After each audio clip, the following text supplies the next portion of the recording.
औरंगजेब की मृत्यु हुई, हो गई मृत्यु 1707 में। एक बहुत बड़े साम्राज्य का अंत हुआ औरंगजेब की मृत्यु के बाद।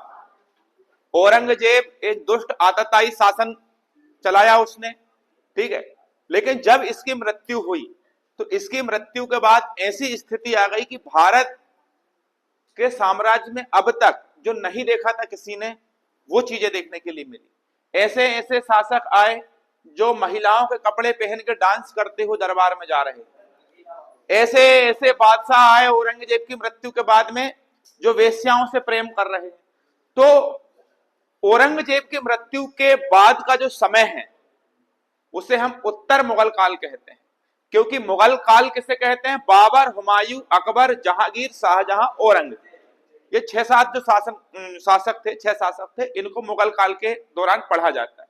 लेकिन औरंगजेब की मृत्यु के बाद भारतीय अर्थव्यवस्था और भारतीय साम्राज्य की जो राजनीति थी उसमें बहुत सारे बदलाव देखने के लिए मिले, और जितने भी शासक रहे वो बहुत ज्यादा कमजोर रहे हर दृष्टिकोण से। ठीक, तो आज से हमें पढ़ना है उत्तर मुगल काल, औरंगजेब की मृत्यु के बाद की कहानी। कब तक की कहानी? अब अंग्रेज भी भारत में आएंगे, पुर्तगाली आएंगे, अंग्रेज आएंगे, डच आएंगे, डेनिश आएंगे, फ्रांसीसी आएंगे। ठीक है, तो उत्तर मुगल काल में ही अंग्रेजों का या पुर्तगालियों का हम कहें आगमन चालू हो जाता है, फैक्ट्रियों की स्थापना होना चालू हो जाती है। फिर धीरे धीरे अब अंग्रेज भारत को कैप्चर करेंगे और पूरे देश पर अब अंग्रेजों की 200-250 साल क्या चलेगी? हुकूमत चलेगी, और हम अब गुलाम हो जाएंगे। तो हम तो शुरू से ही गुलाम चल रहे हैं। कब से गुलाम चल रहा है? देख लो, 1206 से गुलाम चल रहा है। और इन सभी जो दुर्दशा हुई 800-1000 साल देश की, ये केवल एक गलती की वजह से हुई। आप वो कौन सी गलती मानते हैं?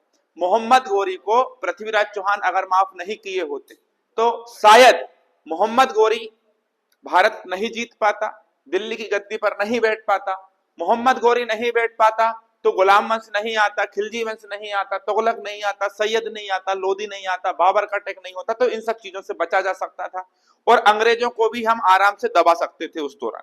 तो अंग्रेजों के शासन में जो औरंगजेब रहा, औरंगजेब के शासन में अंग्रेज आ चुके थे भारत में, लेकिन बताया था ना मैंने, औरंगजेब के शासन में आ चुके थे। आ तो चुके थे वो जहांगीर के शासन में, मैंने आपको बताया था कैप्टन हॉकिंस आया था, ठीक है, आ रहे थे, लेकिन ये उतने ज्यादा प्रभाव भारत पर नहीं दिखा पा रहे थे। लेकिन अब बहुत ज्यादा पावरफुल हो जाएंगे अंग्रेज, क्योंकि अब औरंगजेब मर चुका है। तो आज की क्लास में हमें पढ़ना है उत्तर मुगल काल, और आज एक ही क्लास में हम इस उत्तर मुगल काल को पूरी तरह से क्या कर देंगे?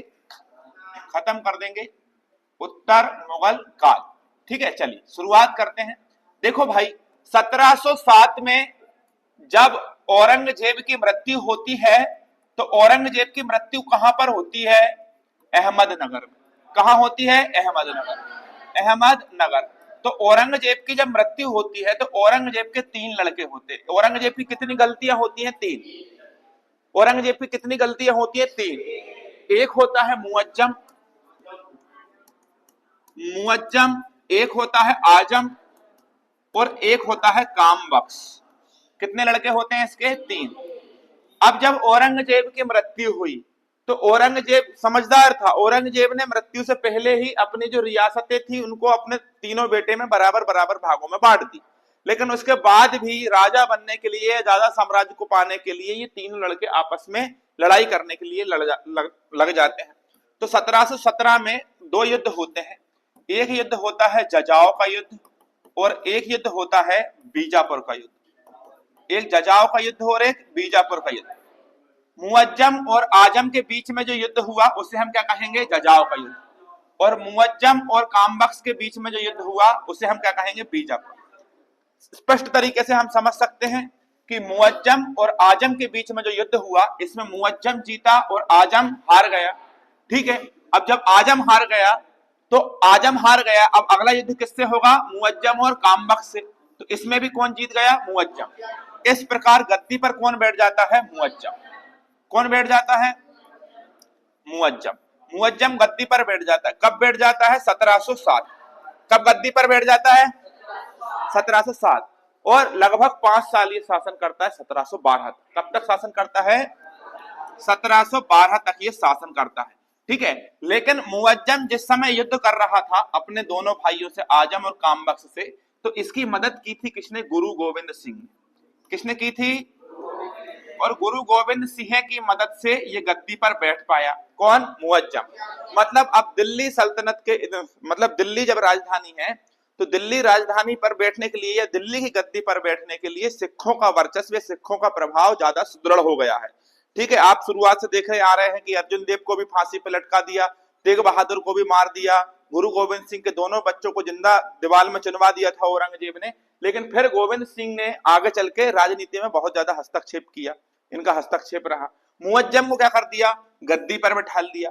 जब मुअज्जम गद्दी पर बैठता है तो इसके बाद ये 1712 तक शासन करता है। कब तक शासन करता है? कितने साल तक शासन करता है? कितने साल तक? ठीक है, इसका एक और नाम था मुअज्जम का, जिसे हम कहते हैं बहादुर शाह। कौन सा शाह? बहादुर शाह। इसे एक उपाधि दी गई थी, शाह ए बेखबर। ये उपाधि पूछी जाती है, बहुत आईएमपी है। कौन सी उपाधि दी गई थी? अच्छा, ये शाह ए बेखबर, आपने वो गाना सुना होगा ना, ओ बेखबर ओ बेसबर, तो यही बेखबर। बेखबर मतलब इसे किसी चीज की कोई खबर नहीं थी।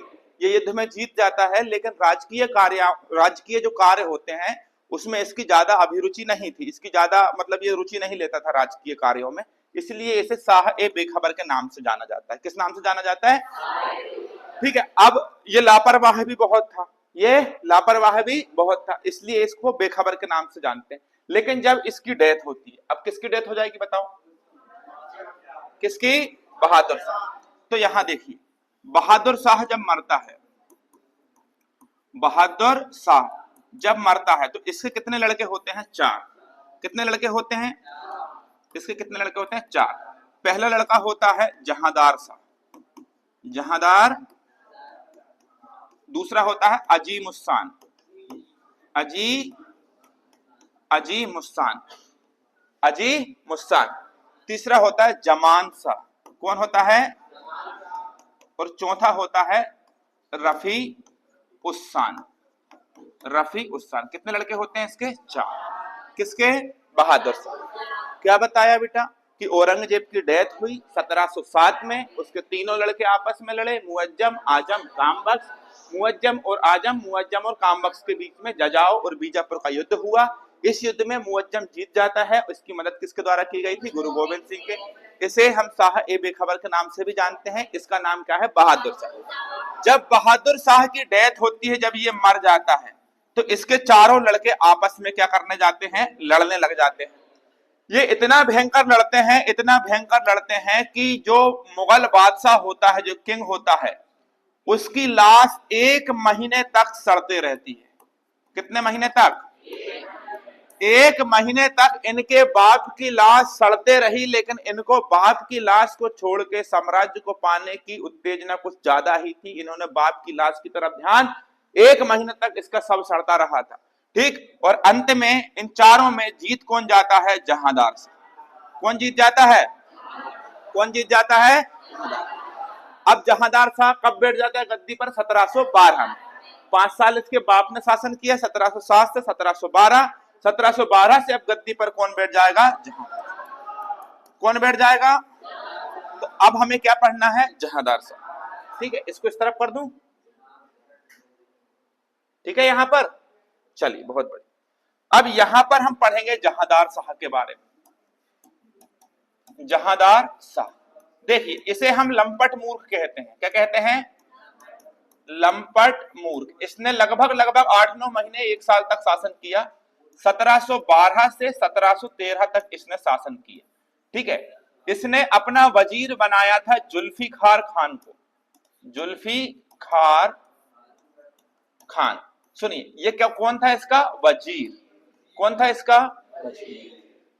साम्राज्य की राजनीति में जुल्फिकार खान का बहुत बड़ा योगदान था, या जुल्फिकार खान के पास वास्तविक शक्तियां थी, ऐसा आप समझ सकते हैं। ठीक है, इसने जुल्फिकार खान की मदद से जजिया प्रथा को खत्म कर दिया। कौन सा टैक्स?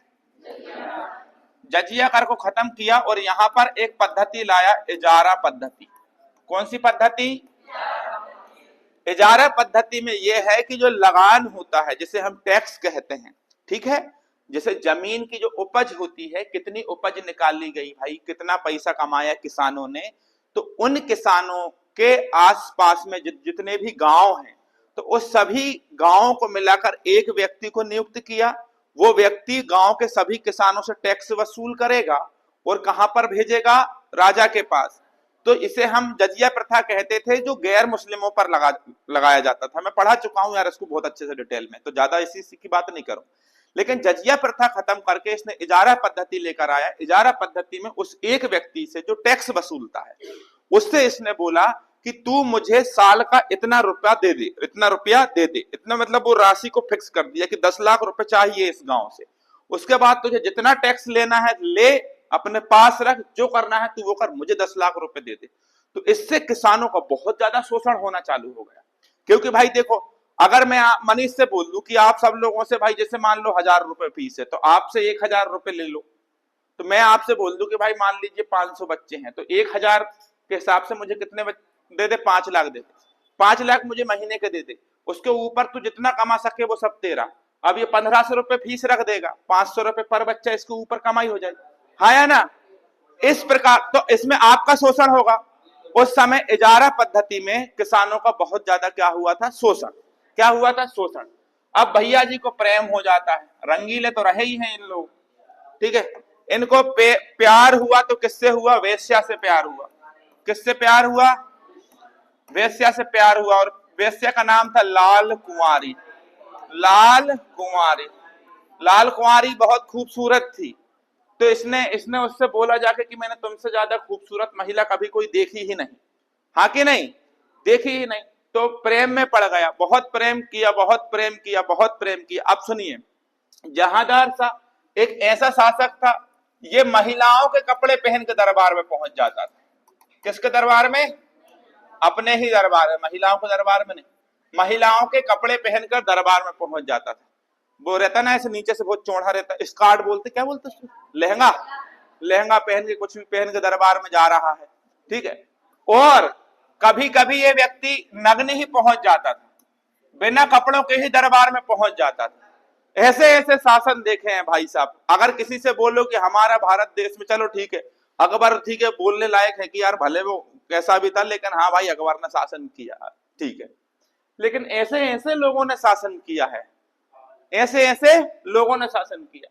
चल, तो भाई वेश्याओं से प्रेम कर रहे हैं, नग्न दरबार में जा रहे हैं, महिलाओं के कपड़े पहनकर जा रहे हैं। तो ये बात पसंद नहीं आई अजीम उस शान के लड़के को। अजीम उस शान का लड़का, जिसका नाम क्या था? फर्रुखसियर। क्या नाम था? फर्रुखसियर। फर्रुखसियर, फर्रुखसियर का ये बड़ा पापा था। ये फर्रुखसियर इसको क्या बोलता था? बड़े पापा या चाचा भी बोल सकते हैं। तो अपने सगे चाचा का कत्ल कर दिया किसने? फर्रुखसियर। ठीक है, मतलब जहांदार को उसके खुद के भतीजे फर्रुखसियर ने निपटा दिया। किसने निपटा दिया? अब फर्रुखसियर पढ़ना है हमें। क्या पढ़ना है? फर्रुखसियर पढ़ना है, ठीक है। चलो चालू करेंगे फर्रुखसियर को। फर्रुखसियर, देखो भाई, इसे एक उपाधि दी गई थी जिसका नाम था घृणित कायर। क्या नाम था इसका? घृणित कायर। घृणित कायर। इसका शासन चला 1713 से 1719 तक। कब से कब तक चला? 1713 से 1719, ठीक है। ये गद्दी पर बैठा सैयद बंधु की सहायता से। अब सैयद बंधु कौन थे, इनके बारे में सुन लीजिए। सैयद बंधु, सैयद बंधु दो लोग थे। एक हुसैन खान, याद रखना पेपर में आता है, हुसैन खान, और एक था अब्दुल्ला खान। एक कौन था? अब्दुल्ला खान। हुसैन खान और अब्दुल्ला खान, ये लोग कौन रहे? सैयद बंधु। अच्छा, ये बंगाल का सूबेदार था। कहां का सूबेदार था? बंगाल। और ये इलाहाबाद का सूबेदार था, इलाहाबाद। ये अमीर होते थे, बहुत पैसे वाले होते थे, इनके पास खुद की सेना होती थी। ये दिल्ली की सल्तनत पर, अब आगे दिल्ली राजधानी, देश की जो राजधानी थी उस समय, दिल्ली की राजनीति पर इनका बहुत ज्यादा हस्तक्षेप था। ये जिसको चाहते थे उसको गद्दी पर बिठा देते थे। अगर ये चाहेंगे तो फर्रुखसियर को भी हटा देंगे, किसी और को बिठा लेंगे, क्योंकि इनके पास पावर था, इनके पास खुद की आर्मी थी, इनके पास खुद का बहुत सारा पैसा था, ये हटवा देते थे। तो ये बहुत ज्यादा पावर में थे। सैयद बंधु बहुत ज्यादा पावर में थे, ये अपने मन से राजा को बिठालते थे कि दिल्ली सल्तनत पर कौन होगा, ये चाहेंगे वही गद्दी पर बैठेगा। तो इन्हें हम कहते हैं किंग मेकर। ध्यान रखिएगा, क्वेश्चन आता है किंग मेकर। किंग मेकर किसे कहा जाता है? सैयद बंधु। किसे कहा जाता है? सैयद। तो इनकी सहायता से फर्रुखसियर किस पर बैठता है? गद्दी पर। किस पर बैठ जाता है? गद्दी पर। किसको मारकर बैठ जाता है? अपने चाचा को। किसको मारकर बैठ जाता है? चाचा को मार के बैठ जाता है। ठीक है, अब इसने क्या किया?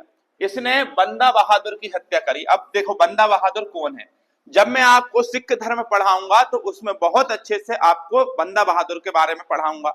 आपको गुरु गोविंद सिंह के, गुरु नानक के बारे में, गुरु अंगद के बारे में, अमरदास के बारे में, रामदास के बारे में, अर्जुन देव के बारे में, हरगोबिंद के बारे में, हर राय, हर किसान, तेग बहादुर, गुरु गोविंद सिंह, सबके बारे में पढ़ाऊंगा बहुत अच्छे सिख धर्म में। लेकिन फिलहाल केवल इतना ध्यान रखना कि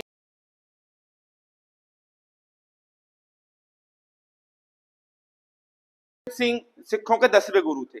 गुरु गोविंद सिंह कौन से गुरु थे? गुरु गोविंद सिंह सिखों के 10वें गुरु थे। गुरु गोविंद सिंह कौन से गुरु थे? 10वें। गुरु का पद समाप्त हो जाएगा, आप गद्दी। ठीक है, तो गुरु का पद समाप्त कर दिया था गुरु गोविंद सिंह ने, और एक लिपि चलाई थी गुरुमुखी लिपि। कौन सी लिपि? गुरुमुखी लिपि। ठीक है, यहां पर एक बात सुनिए, इनका एक सेवक था, इनका एक था लक्ष्मण देव।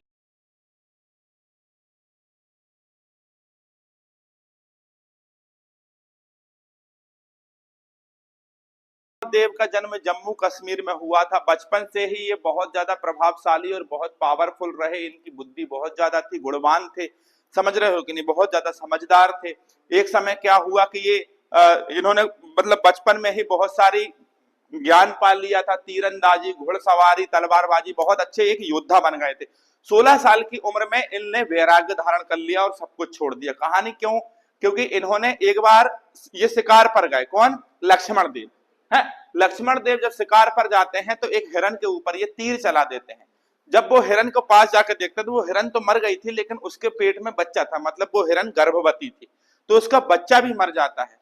तब लक्ष्मण देव बहुत ज्यादा दुखी हो जाते हैं और सब कुछ छोड़कर जम्मू कश्मीर से पूरा भारत की भ्रमण यात्रा पर निकल जाते हैं और बहुत ज्यादा ज्ञान अर्जित करते हैं, तपस्या में लीन रहते हैं। तो एक समय गुरु गोविंद सिंह का काफिला इनकी तरफ आता है। तो ये बहुत पावरफुल होते हैं। कौन? लक्ष्मण देव।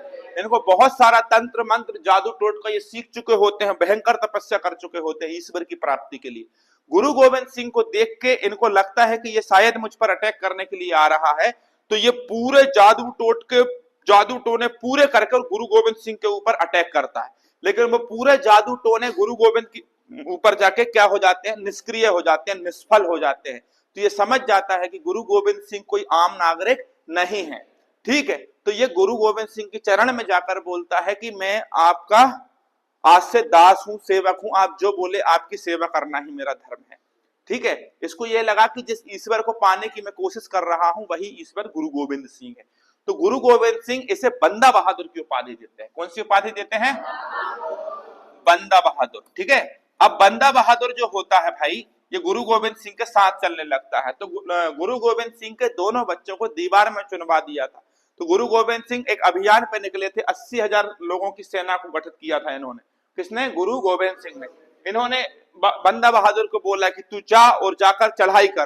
तो कुछ सिपाही इसके साथ भेजकर, 5-10 हजार सिपाही भेजकर ये जीतते हुए जाता है, 1 साल में पहुंच जाता है पंजाब।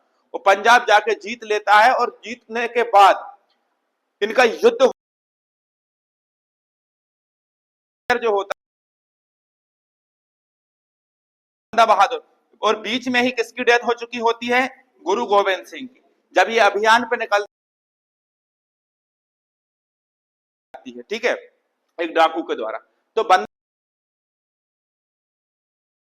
युद्ध होता है। जब युद्ध होता है तो जो फर्रुखसियर था ये मुगल बादशाह था।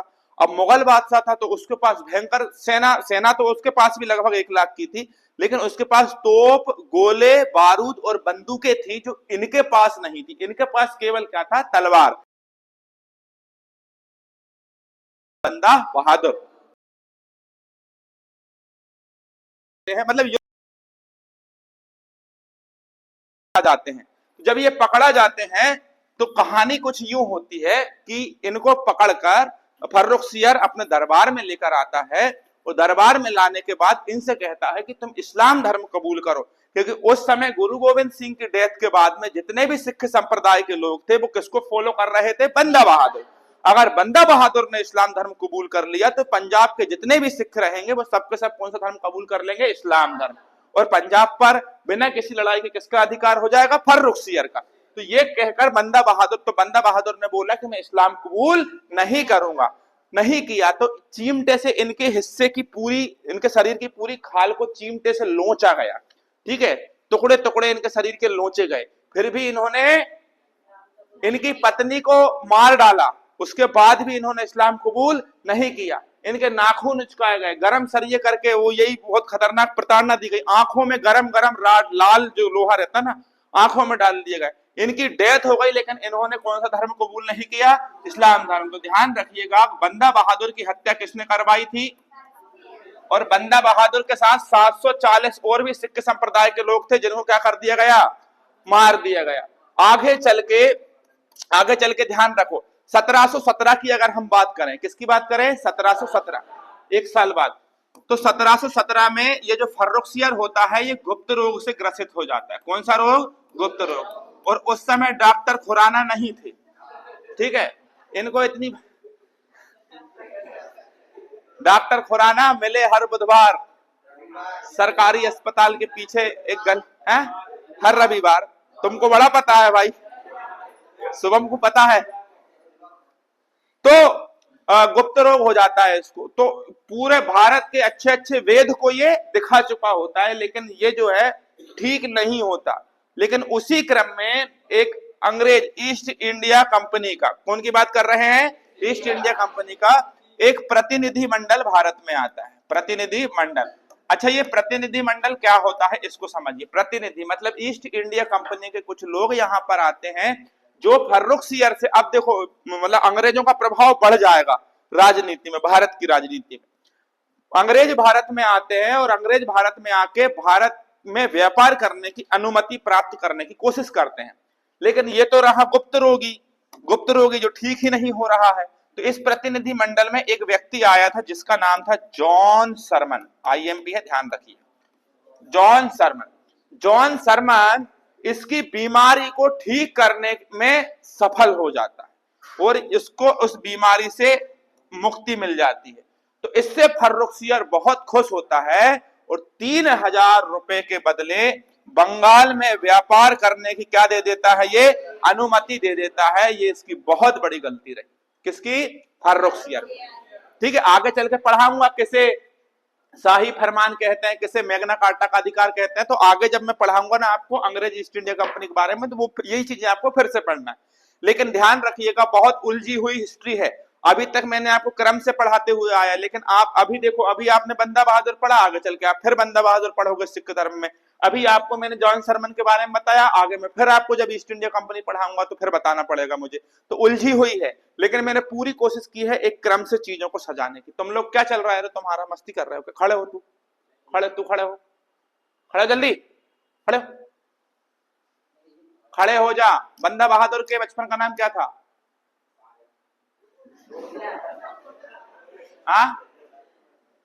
क्या नाम था? बता। बंदा बहादुर के बचपन का नाम क्या था? क्या चल रहा है? मस्ती चल रही क्या? इधर बैठ, तू बता रे। बंदा बहादुर कब आया? बंदा बहादुर की हत्या कब हुई थी? क्या चल रहा है? मस्ती चल रही है क्या? पढ़ लो। पूछूंगा ना, पढ़ना चाहिए। लाइव क्लास चलती है, मैं मारा पीटी से बचना चाहता हूं, तुम लोग पिटने की कोशिश करो। 3000 रुपए के बदले वार्ष। ठीक है, पूछ लूंगा मैं, क्लास खत्म होगी ना हाथ पैर तोड़ दूंगा मार मार के। आप अभी पूछूंगा, देख रहा हूं ना टिक के बैठी है, बिल्कुल ऐसी बैठी है, रखा है डंडा मेरे पास। ठीक है, चल अब आगे चले। तो जॉन सरमन को कितने रुपए के बदले? कितने के बदले? अब फर्रुखसियर किसकी मदद से गद्दी पर बैठा?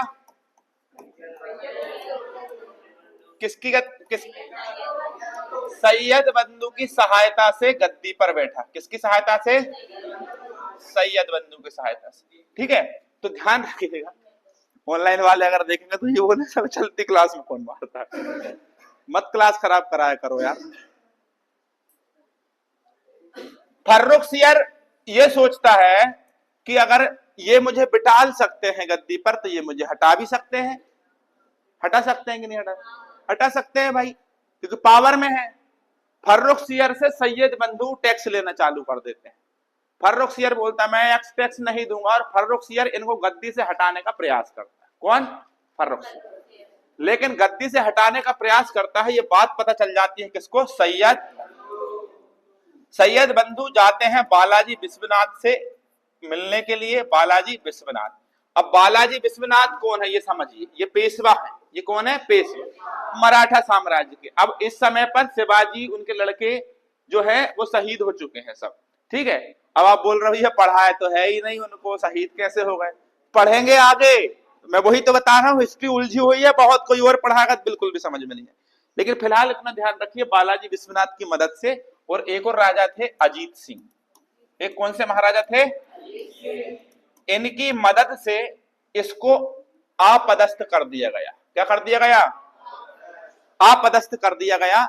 और 1719 में इसकी क्या करवा दी गई? सैयद बंधु द्वारा इसकी क्या करवा दी गई? हत्या करवा दी। इसे हम घृणित कायर के नाम से जानते हैं। किस नाम से जानते हैं? किसे? तो क्या दिल्ली की राजनीति में सैयद बंधुओं का हाथ रहा?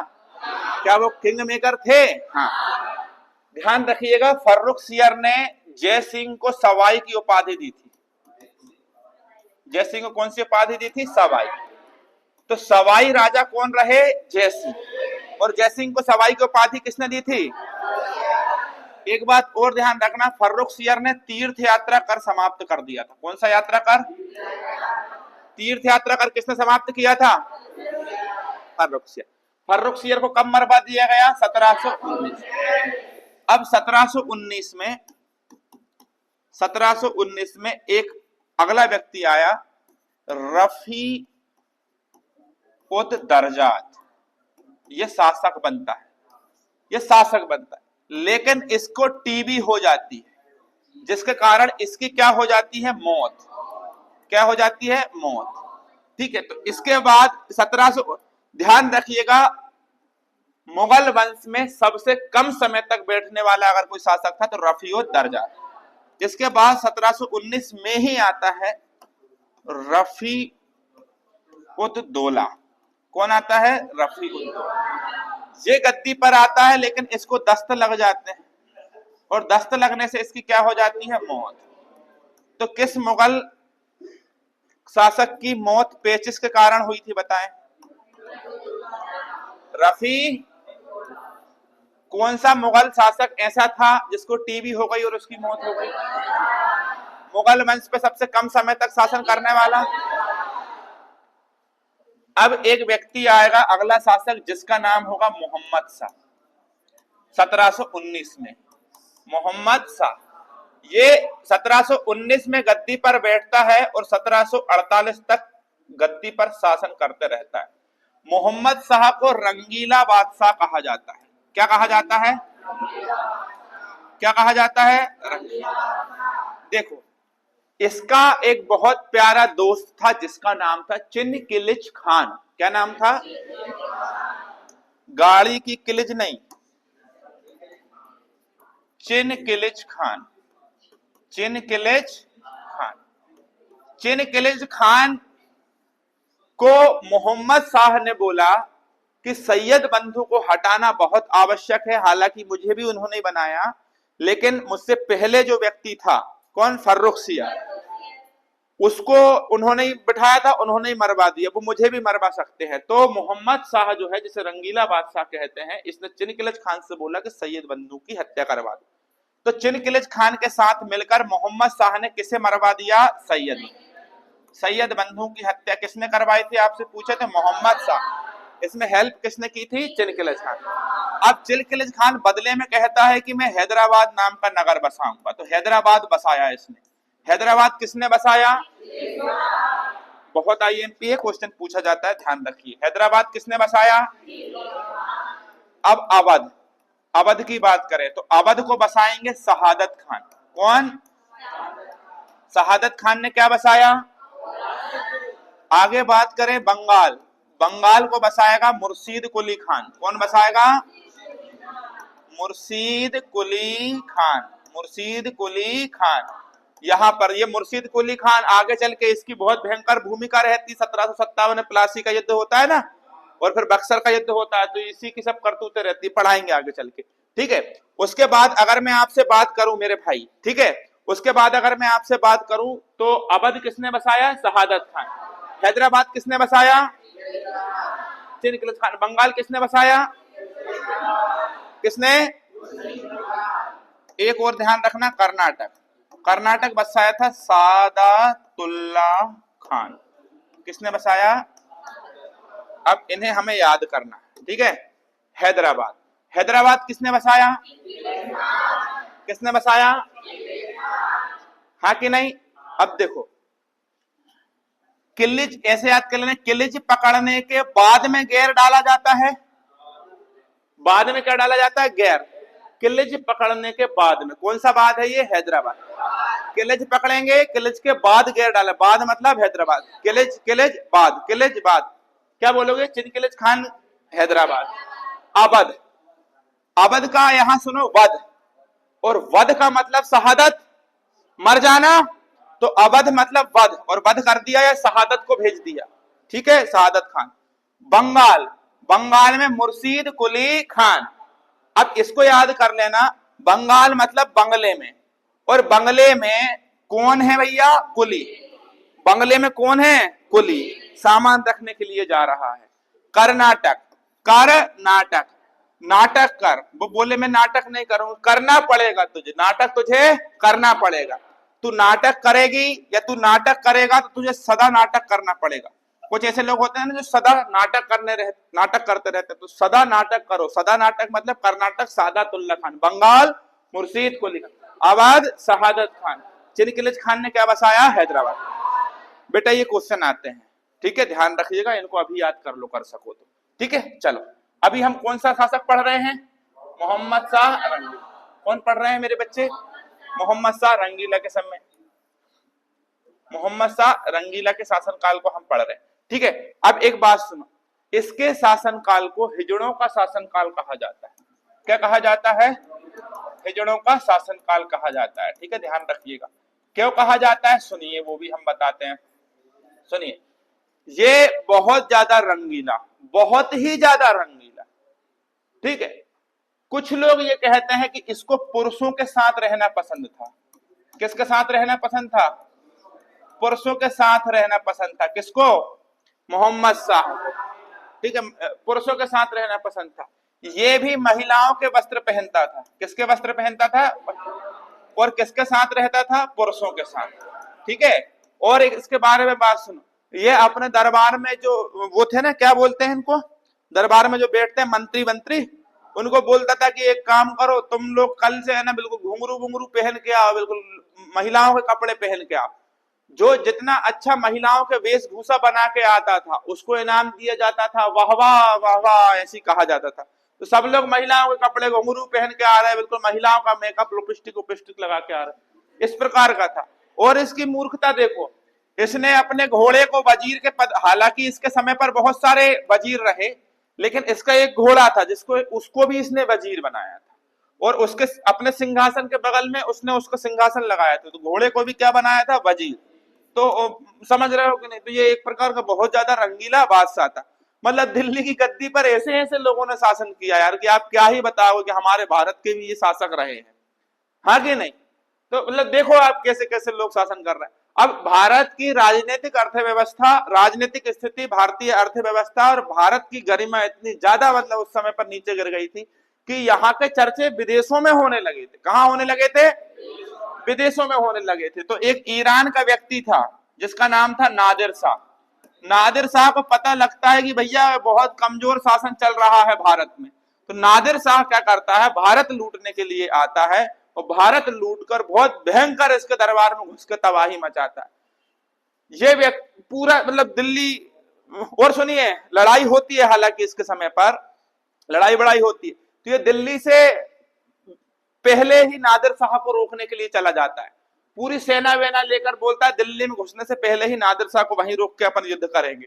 और कितना पागल है, सिपाही लेकर चला गया, बंदूक तलवार भाले और जो बम वगैरह तोप होती वो यही भूल के चला गया, खाली हाथ लड़ेंगे, भयंकर मारा। 3 घंटे में इसको हरा दिया था नादिर शाह ने, 3 घंटे में नादिर शाह ने इसको हरा दिया। बाहरी आक्रमणकारी था ईरान का, उस समय ईरान को फारस कहते थे, ध्यान रखिए, ठीक है।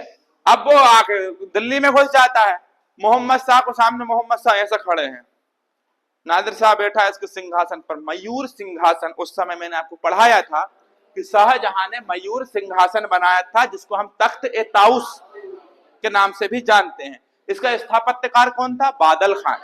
कौन था? बादल खान। तो मयूर सिंहासन का निर्माण किसने करवाया था? किसने? शाहजहां ने करवाया था। किसने करवाया था? शाहजहां ने करवाया था मयूर सिंहासन का निर्माण। ये नादिर शाह आता है, अच्छा देखो वो मयूर सिंहासन जो था उसमें कोहिनूर हीरा लगा हुआ था। कौन सा हीरा लगा हुआ था? कोहिनूर। कोहिनूर हीरा अलाउद्दीन खिलजी के मलिक काफूर गोलकोंडा की खदान से मिला था। अलाउद्दीन खिलजी, खिलजी से तुगलक, सैयद लोदी, बाबर, हुमायूं, अकबर, जहांगीर, शाहजहां, औरंगजेब, इनके बाद आया मुअज्जम। मुअज्जम के बाद कौन आया? अरे बहादुर शाह। बहादुर शाह के बाद कौन आया? जहांदार शाह। जहांदार शाह के बाद फर्रुखसियर, फिर रफीउद्दर्जात, रफीउद्दौला। उसके बाद कौन आया? क्या बोलते, मोहम्मद शाह। यहां तक वो सिंहासन में लगा हुआ है। तो नादिर शाह को ये बोलता है मोहम्मद शाह रंगीला कि तुमको जो कुछ लूटना है वो सब लूट लो, जो चाहिए वो सब ले लो, मैं यहां पर बैठा हूं, सब ले लो, मेरे साम्राज्य में जो मेरी पत्नी भी पसंद आए तो ले जाओ। समझ रहे हो कि नहीं? कौन? रंगीला। नादिर शाह 57 दिन तक रुकता है, जो चीज उसको खानी पीनी, जो शौक करना है सब करता है। इसने पूरा खजाना खाली करवा दिया मोहम्मद शाह, सब ले जाओ। लेकिन नादिर कौन था? कोहिनूर हीरा ढूंढता है, नहीं मिलता। ये कोहिनूर हीरा पूरे साम्राज्य में ढूंढ लेता, नहीं मिलता है। तो फिर आखिर में बोलता तेरी पगड़ी उतार। इसके पगड़ी उतारता है, देखा पगड़ी के अंदर क्या छुपा कर रखा था इसने? कोहिनूर हीरा। इसे छुड़ा लेता है नादिर शाह। कोहिनूर हीरा लेकर कहां चल जाता है? ईरान। कहां चला? वापस आएगा अभी कोहिनूर हीरा। इतना ध्यान रखना, भारत से वो कोहिनूर हीरा कहां जा चुका है? ईरान। ठीक है।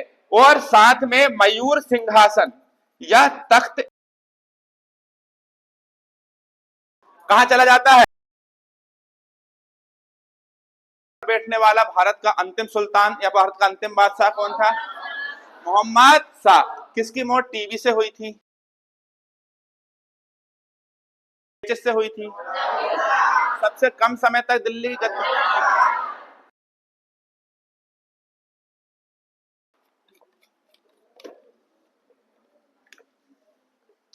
चलिए, अब इसके बाद इस गया मोहम्मद शाह रंगीला का आता है कौन? अहमद शाह। अहमद कौन आता है? अहमद शाह 48 में बैठता है गद्दी पे और 48 से बैठा रहता है 56 तक। 1748 से 1756 तक। देखो यार कितना इतिहास पढ़ा है तुमको। 35,000 ईसा पूर्व से कहां ले आया मैं तुमको? 17 से। मतलब अब 200-300 साल और पढ़ना है और आप वर्तमान स्थिति में जाओ। समझ रहे हो कि नहीं? अहमद शाह। अहमद शाह के समय पर ध्यान रखिए, ये मोहम्मद शाह रंगीला का कौन था? पुत्र था। ये बहुत कमजोर शासक रहा। ये बहुत कैसा शासक रहा? कमजोर। इसके समय पर अफगान से दुर्रानी राजवंश का एक शासक, दुर्रानी राजवंश का एक शासक जिसका नाम था अहमद शाह। अहमद शाह अब्दाली। कौन से शासन से था? दुर्रानी परिवार। कौन से? अटैक करता है, और अटैक करता है और ऐसे नहीं करता, 1-2 बार नहीं करता। कितनी बार अटैक करता है? 7 बार। भारत में अहमद शाह अब्दाली का सर्वाधिक आक्रमण किस शासक के समय हुआ था? अहमद शाह। ये अहमद शाह कौन है? मोहम्मद शाह रंगीला का लड़का। और ये अहमद शाह अब्दाली है। ये कौन है? अहमद शाह अब्दाली। अहमद शाह के ऊपर अहमद शाह अब्दाली ने 7 बार आक्रमण किया था। ये अफगानी था, दुर्रानी परिवार से संबंधित था। किस परिवार से? ठीक है, आप इसको ये भी लिख सकते हो अहमद शाह बहादुर इसका पूरा नाम था, ताकि आप कंफ्यूज ना हो। अहमद शाह बहादुर के ऊपर अहमद शाह अब्दाली ने अटैक किया था।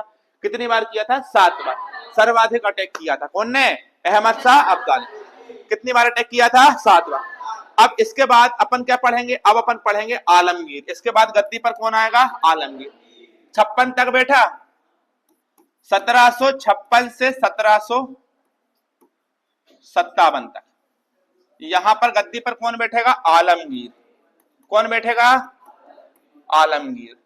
आलमगीर गद्दी पर बैठता है तो इसके समय पर 1757 में एक युद्ध होता है, प्लासी का युद्ध। कौन सा युद्ध होता है? प्लासी। ध्यान रखिए, प्लासी का युद्ध किस समय पर हुआ था? जब गद्दी पर कौन था? आलमगीर। दिल्ली के राज सिंहासन पर कौन बैठा था? आलमगीर। उस समय भारत में कौन सा युद्ध हुआ था? प्लासी का युद्ध। खड़े हो जाओ शुभम, खड़े हो जाओ, जल्दी खड़े हो जाओ, जल्दी। अहमद शाह अब्दाली किस राजवंश से था?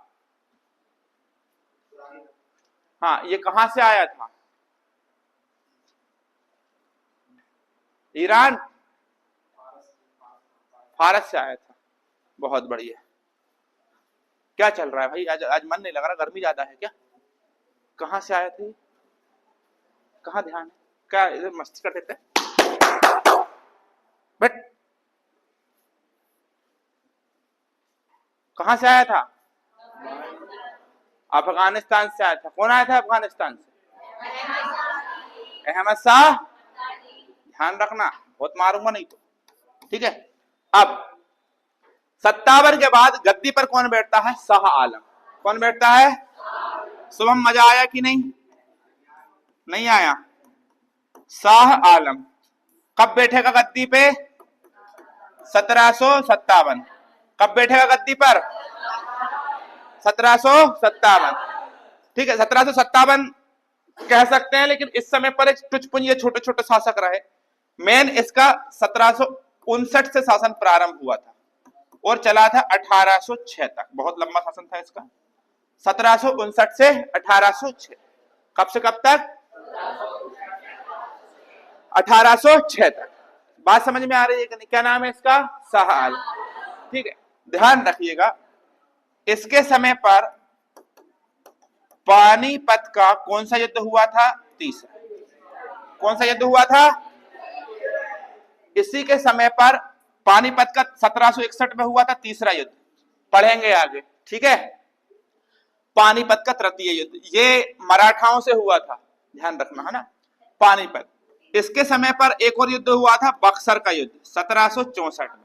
ये युद्ध भी आगे पढ़ेंगे, सब पढ़ाऊंगा बेटा, चिंता नहीं करना। मैं अभी ये पढ़ाना चालू कर दूंगा ना, पानीपत तो तुम्हारी क्लास रह जाएगी। हम ये शासकों के बारे में पढ़ रहे हैं। किसके बारे में पढ़ रहे हैं? शासक। तो शासक पढ़ा रहा हूं बस, शासक और उनके महत्वपूर्ण काम। पानीपत का तृतीय युद्ध हुआ, उस समय पर शासक कौन था? शाह आलम।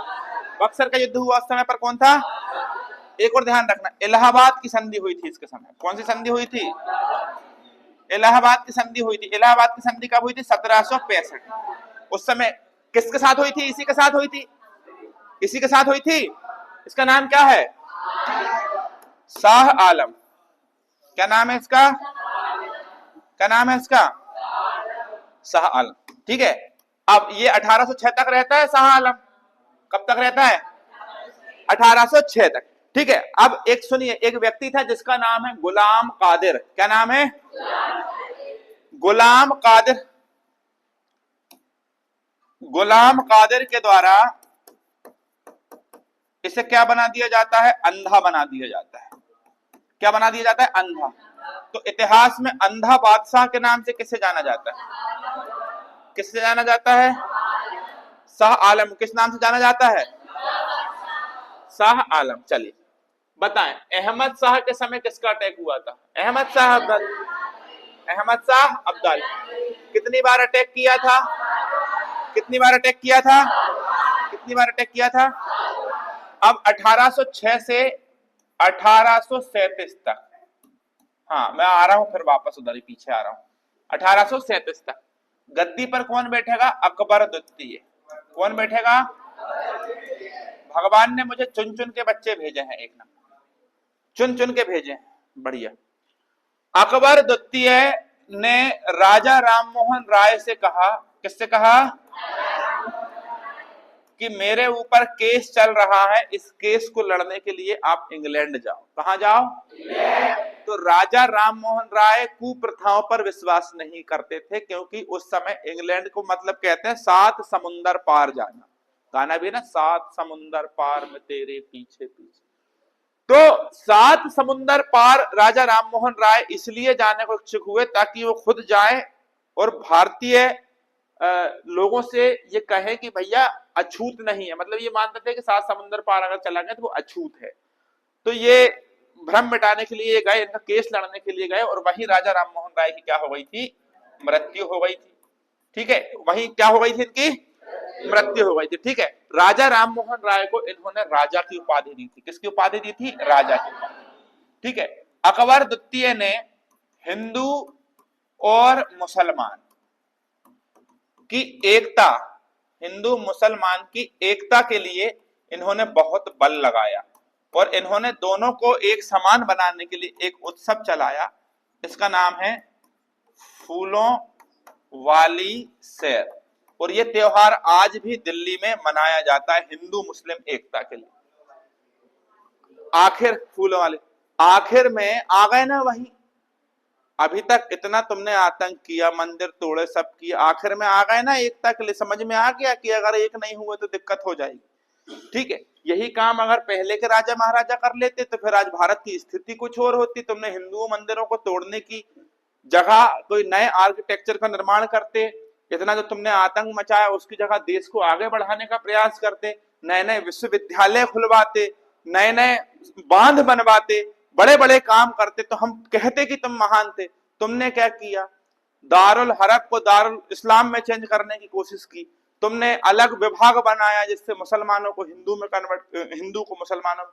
तो ये जो इन्होंने कार्य किया, इसकी जगह पर ये बहुत अच्छे काम भी कर सकते थे। तो अकबर द्वितीय को समझ में आ गया था कि भैया कहानी बहुत क्या हो चुकी है, गंभीर। ठीक है, और अंत में एक शासक आता है जिसका नाम होता है बहादुर शाह। बहादुर शाह, जिसे जफर के नाम से या द्वितीय के नाम से भी जाना जाता है। बहादुर शाह जफर या बहादुर शाह द्वितीय, क्योंकि एक बहादुर शाह तो वो था शाह ए बेखबर मुअज्जम जिसे हमने पढ़ा था। ठीक है, तो बहादुर शाह आगे आता है। ठीक है, और ये गद्दी पर कब तक बैठता है? 1837 से 1857 तक गद्दी पर बैठता है। हाँ या ना? कब से कब तक बैठता है? 1857 तक गद्दी पर बैठता है। ठीक है, बहादुर शाह के समय 1857 की क्रांति होती है, और 1857 की क्रांति में ये अंग्रेजों के हाथ गठा जाता है, मतलब पकड़ा जाता है। क्या हो जाता है? पकड़ा।